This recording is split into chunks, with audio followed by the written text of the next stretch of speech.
When I was in prison, I met this guy named Pappy. It's been a while ago. Older gentleman. And what drew him to my attention is where my cell was, it was a sitting area right outside of it, right outside the door. So when I come out my cell, he would be the first person I see in the morning time sitting there reading the Wall Street Journal. And my intrigue got the best of me, and I finally approached him one day because I always wanted to know how to trade stocks or anything like that. And I asked him, and he showed me. He sat me down and showed me. He said, sure, and he walked me through it. So after a while, I started paying attention to him. Now, mind you, this guy was 70 plus years old. He used to do yoga every morning. I seen him run every day, do his stock. He would do his stocks, yoga, run, workout. He had his routine.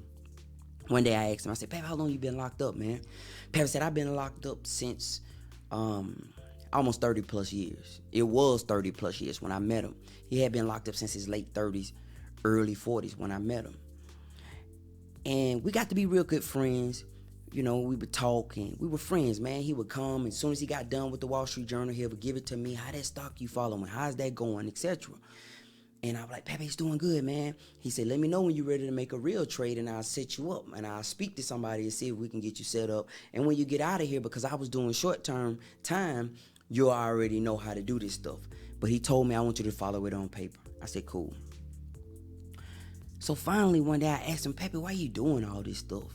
You know, because he ain't ever supposed to get out according to his sentence. You know, we got to talking, and he had a lot of time, and he was doing a life, and I think a life without.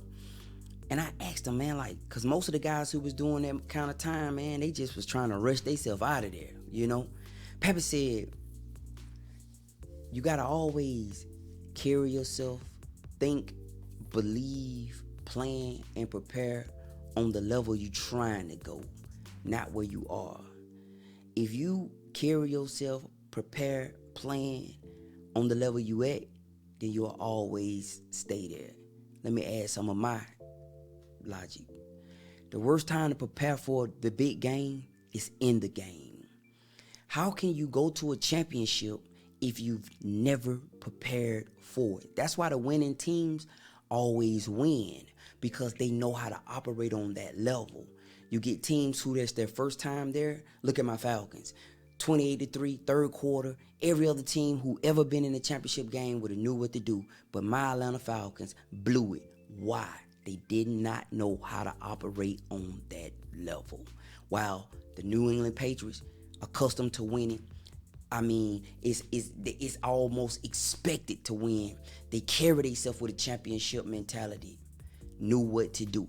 So today, my encouragement is that operate, prepare, plan, carry yourself, speak to whatever, where you're trying to go, not where you at. Make associations where you're trying to go, not your current place. Because if you operate, prepare, and plan where you are, it will become a coffin. It will bury you in it, and this is where you will stay.